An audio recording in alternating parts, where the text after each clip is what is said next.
यानंतर पुणे लोकसभा पोटनिवडणुकीबाबत एक मोठी बातमी आहे। पोटनिवडणूक घेण्याच्या आदेशाला स्थगिती देण्यात आली आहे। हायकोर्टाच्या आदेशाला सुप्रीम कोर्टाने स्थगिती दिलेली आहे, तर मुंबई उच्च न्यायालयाच्या आदेशाला सर्वोच्च न्यायालयाने स्थगिती दिलेली आहे।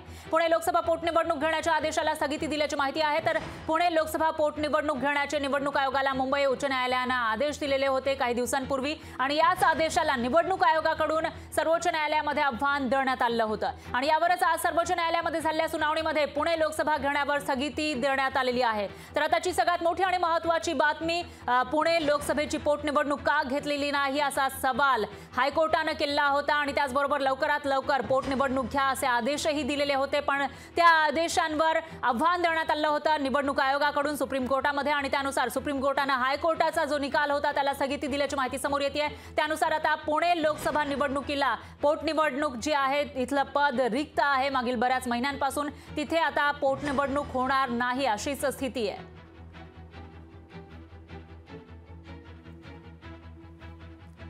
पुणे लोकसभा पोटनिवडणुकीबाबत मोठी बातमी, हायकोर्टाच्या आदेशाला सुप्रीम कोर्टाने स्थगिती दिलेली आहे, आणि त्यानुसार आता पोटनिवडणूक होणार नाही, तर थेट लोकसभेची जी निवडणूक होईल तेच होईल असं दिसते। तर याविषयी अधिक माहितीसाठी आपले प्रतिनिधी अमोल धर्माधिकारी हे आपल्यासोबत फोन लाईनवर जोडले गेले आहेत। अमोल, काय सांगाल, हायकोर्टाने जो निकाल दिलेला होता पोटनिवडणूक घेण्याचा, आता त्यालाच सुप्रीम कोर्टाने स्थगिती दिल्याचं कळतंय, काय अपडेट्स आहेत या सुनावणीचे? आज सर्वोच्च न्यायालयामध्ये याबाबतची सुनावणी झालेली होती।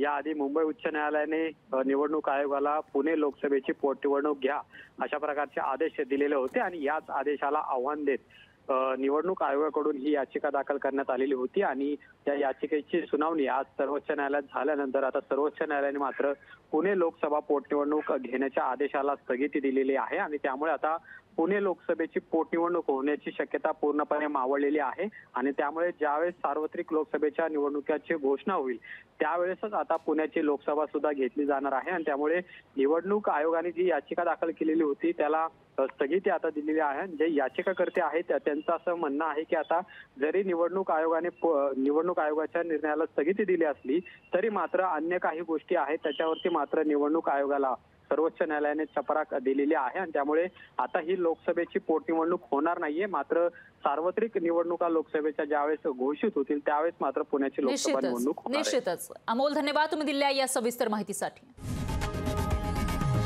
लोकशाही मराठी ऐका, पहा, जागरूक रहा।